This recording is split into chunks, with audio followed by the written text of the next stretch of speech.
Pastor Ray Curry walked out by the security guards and the Daystar Mafia. Racism, for sure. But is there something else behind it? Something perhaps even more nefarious? Let's dive right in. Is this a racist thing? What are you taking? Are you serious? No. Let's dive in why Pastor Ray was the one they singled out to walk out of the convention, throw him out, and when confronted by Lara Lynn, is this racism? The security guy said, "Are you serious?" Like he was truly surprised. So many of us felt, oh yes, it was racism, not only the way he addressed Pastor Ray at the beginning as a pastor leech and then said, oh, you all look the same, shockingly in this day and age, but Pastor Ray was mostly quietly in the background. He hardly engaged, he observed, he stood like a pillar in the background while the others were talking. See, it is, surely we cannot dismiss it, has the R word right in front of it, but I think that was almost an excuse for them to put him down because there was something else behind Pastor Ray's personality that irked the Daystar Mafia.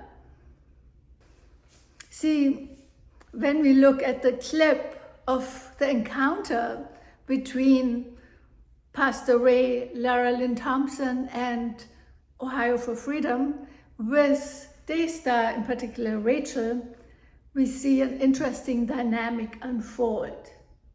Because Rachel is almost the queen bee, being courted, or that's how she feels, to be asked perhaps for an interview because she says, well, I have never been asked. And Lara Lynn said, yes, please, anytime, come and speak to me. Are you the tracker guy?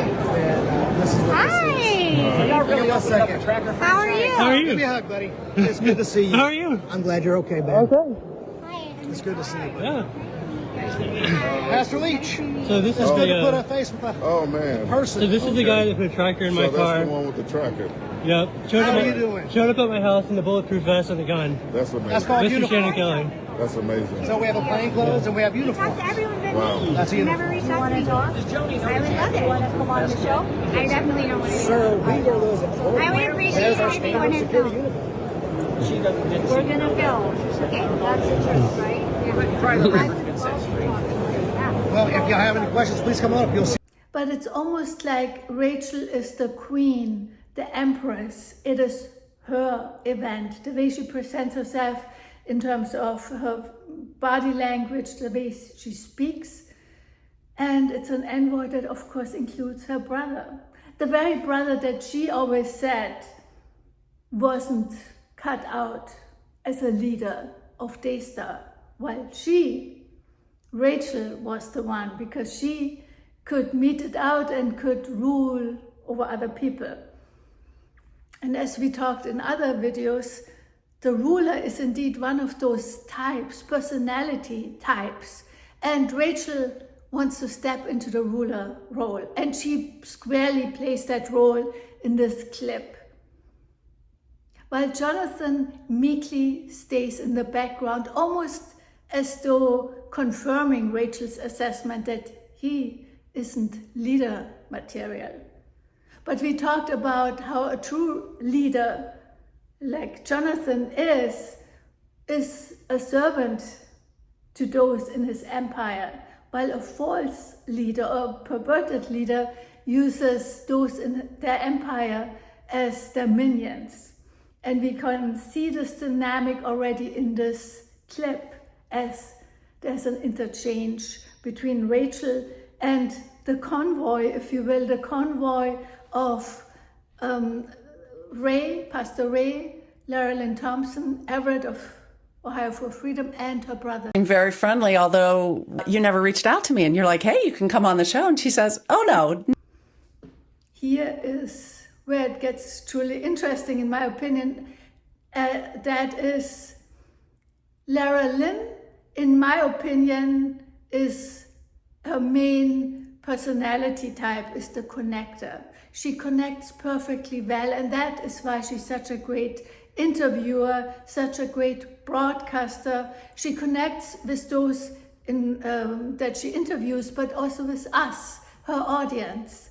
And true to her nature, that was the first thing she offered Rachel, to connect with her, Lara Lynn, and with the larger audience, to explain herself, to give her side of the story.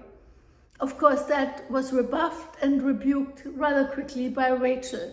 Again, Rachel is in the position of the empress, and the people come to her throne. There's Lara Lynn offering coming and speaking at her broadcast, at her interview. It is denied. Remove yourself from my throne, so to say. Next is Everett. Everett is a maverick. The maverick, one of the types of the maverick, one of the personality traits of the maverick, can be the court jester, because the maverick is unique and they stand on their uniqueness, and they get a certain court jester freedom by saying, I don't fit in and I don't want to fit in. I'm a white guy. Boom. I'm white. I'm old. I got gray hair. I got diplomatic immunity. So they couldn't come after me. And so the court jester, Everett, even says, oh, there's a tracker man, when he sees the security guard, subtly putting him down. But he gets away with it because, as Everett says himself, I'm a senior citizen, gray hair, and I'm a white guy, and I basically get freedom just because I'm older. And so he plays that role. He is irksome, he's funny, and we know him, and of course also in his amazingly funny ways he talks about people. There's a subtle way of poking fun at them while never crossing the line into the offensive.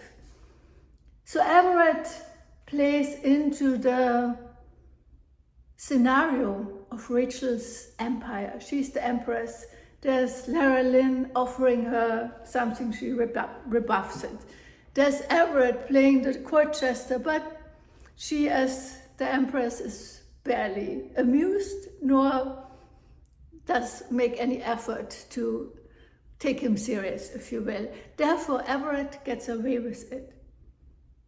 Now, what about Pastor Ray? He stands in the background. And as he says, he's the one who least interacts.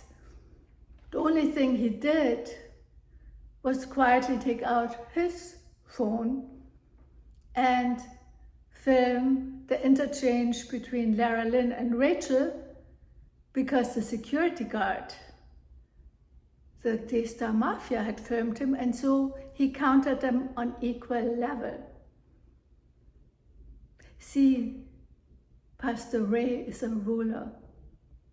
And you can tell from his regal demeanor. He stands like a pillar in the background, and there's no overlooking him. He is a power to be reckoned with in his silence, in his stoic presence. And that is the danger. That is why also the security guard, who at first wanted to give everyone kisses, felt increasingly intimidated, because they can't place him as one of the minions in their court. Pastor Ray has a certain regal demeanor that doesn't play the court jester, and we love Everett and it's a perfect role, or the connector like Lara Lynn, who is eager to connect, eager to be conducive and amenable to someone else. No, Pastor Ray stands there almost like an angel with wings, not to be moved. And that is a true threat. to y'all, like you're not gonna jump into that Yeah. racism word right away. Yeah. I want to jump into it. I am ashamed of skinhead and the white supremacists, and this is with the full knowledge of Joni Lamb and Daystar and NRB. And you can do a history on NRB and find out they were formed in 1944 as a reaction against the censorship from the National Federation of Churches because they weren't all denominational. And look where they are now. They're scared of a man in his basement in North Carolina. And because of his ruler demeanor, he seems to hold an empire of his own, and an empire that's a threat to Rachel. He seems to be like a ruler of his own, and Rachel cannot deal with it. So that's why they start with making completely inappropriate, racially tinged digs, naming him Pastor Leach, which is not his name, saying, oh, you all look the same, because they had no other way to put him down, to put him in his place, to dismiss him as your offer is rejected, such as Lara Lynn's offer was rejected, to dismiss him as a mere court jester like Everett, Ohio for Freedom, has been rejected. No, it's much harder to put Pastor Ray in his place or to reject him because he is on equal level.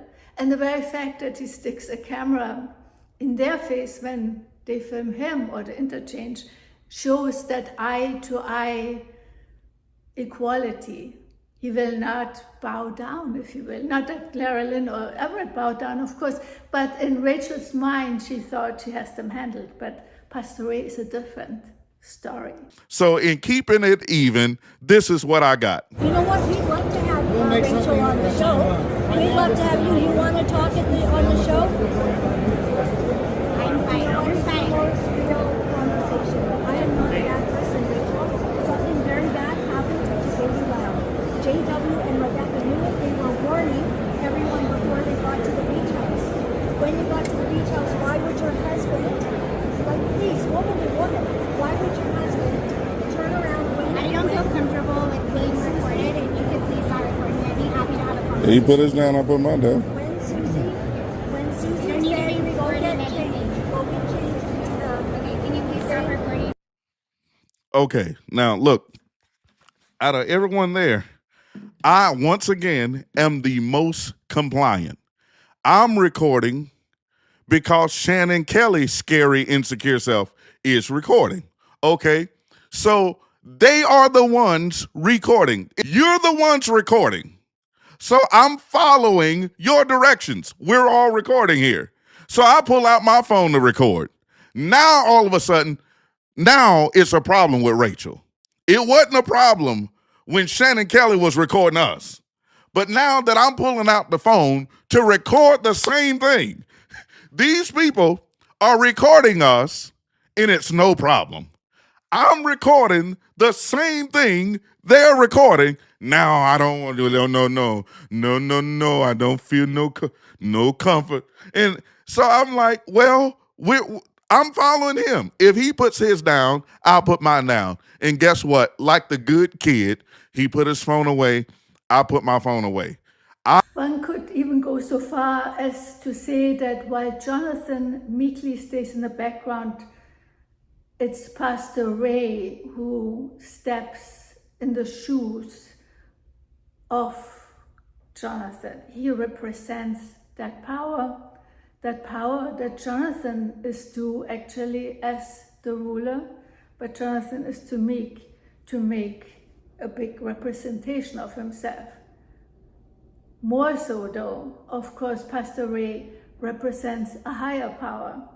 And as we've seen in Daystar, that as well is a threat to their empire, because arguably we can say that Daystar has put themselves in a place above the true ruler, the true empire, the true king that demands that they submit to him, when in fact they only submit to their own demands, their own power, and their own money games, if you will. And so Pastor Ray represents different layers of kingdomship, and also the kingdom of the viewers, of the Christian community, because Pastor Ray stands there quietly, just like we, and observes, looks at them, and they can't stand it.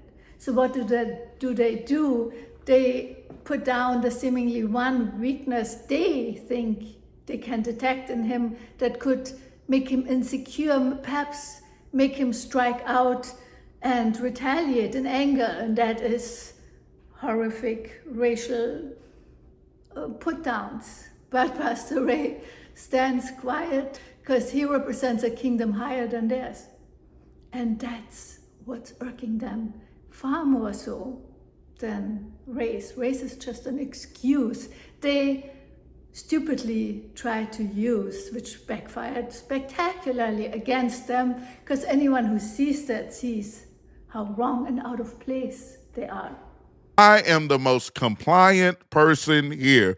Mike's in the room. I'm supporting who I'm supporting, and I'm looking for the truth, and I want a record of the truth also. I don't want you to be able to manipulate nothing and say, well, here's what was said, and then you put a voice over or mess with the camera or something like that. So I'm trying to make sure I record as you record. We both got a record of the same thing.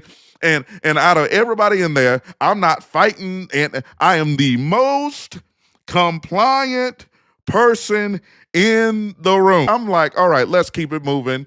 Y'all gonna hear that term again. Let's keep it moving. But see, that dynamic comes out when Lara Lynn says to the security guard, is this a racist thing? And he said, are you serious? Because to him, it really wasn't. To him, he knows the truth. Pastor Ray is a threat not because of his race. Pastor Ray is a threat because he comes across as the ruler. He has that personality. And each of us have certain personalities that are our dominant personality. And Pastor Ray comes across as the benevolent ruler, not the one who makes a scene, who demands justice, who puts them down for their racial slurs. No, he's a ruler who stands in the kingdom that he knows he represents. And so when they walk him out, and Lara Lynn says, is this racial? The guy is truly astonished because he knows the truth. Pastor Ray is being walked out because he's a ruler threatening the rulership of Daystar, the invisible Joni Lamb probably in the background, pulling the strings, and most certainly Rachel, who is, of course, seen, and then while Pastor Ray is being walked out behind the scenes. So what do you think? Completely inappropriate power game that they played. But was there something much more nefarious behind it? Because Pastor Ray represents the ruler type and not the Daystar ruler type who rule their own empire. Pastor Ray quietly exudes a higher empire, a higher kingdom. I should also add that the one thing they took offense, of course they were looking for something to take offense with Pastor Ray, and they tried to irk him and poke darts at him with racial put-downs, but Pastor Ray didn't take the bait. So when he finally said, okay, let's all move on now, they desperately tried to get something on him, and that's where they took offense. Why? After all, one could have said the others were a bit more cheeky and a bit more provocative, while Pastor Ray wasn't. But see, let's all move on here. They saw as he giving them a command, he being equal to them, where they tell our convoy of Christians what to do. No, I won't give you an interview. No, you're not important, Everett, because you're a court jester. They don't know how to respond to Pastor Ray, because he's squarely their equal, and when he dares to tell them something, let's all move on, which was a reconciliatory gesture, a phrase to say, okay, let's just dissolve any tensions, let's go on with our day. But of course they took that as him showing he's equal with them. He can tell them what. Two security guards coming in to secure the insecurity guard. So the NRB got two security guards who was coming in to secure the insecurity guard for Daystar, Shannon Kelly. So these guys come in with their nasty, disrespectful selves. Coming in and you know, all this extra whatever with Lara Lynn. And next thing you know, one of these security guards is putting phones in my face, putting phones in other people's face, taking pictures of people's face and names. Now, here's what I got to say. There's an accused pedophile here. There is an accused pedophile in this building that nobody will clear. But whoever this one is, you don't get to say nothing, boy. And them two things walked me out. Out of all the people talking, out of the people who were actually engaging each other, me saying, you got our pictures, you got our badges, y'all can keep it moving. For some reason, that was the most disrespectful thing that anyone could do. Here's the result of that. You're gonna go outside. Oh.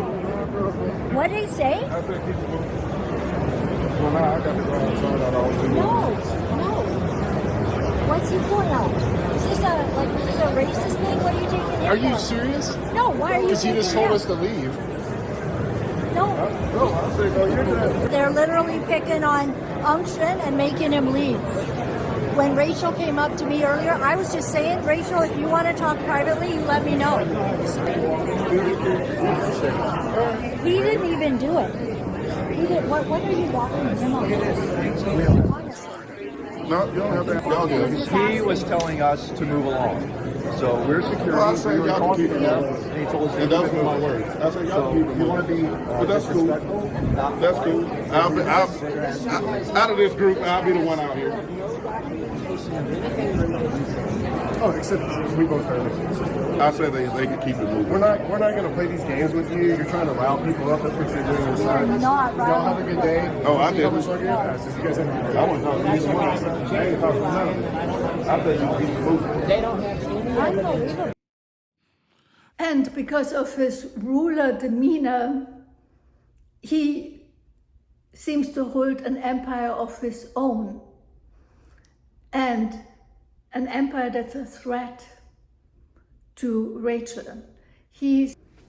So what is your dominant personality? There are 8 in total, and they're invaluable. Even big companies like Amazon, Disney, and many others are teaching versions of that to their upper level executives, because it's imperative to know when you go into a meeting who you are, what your personality strengths are, and the likely opponent, because then you can play them like a fiddle. And you can use your personas, invest, and creation, because find a way to utilize wealth in a way that uses your God-given talents and strengths instead of white knuckling. There's more information in the descriptions, and you can get free resources there as well. See you soon. Bye. See, this is what happens when you don't know anybody else's language, when you don't know anyone else's vernacular. This is what happens when you're the servant of snobs and all you know is the language of snobs. I say you can keep it moving. That is the vernacular of let's keep on going about our day. We're going to keep it moving. Okay?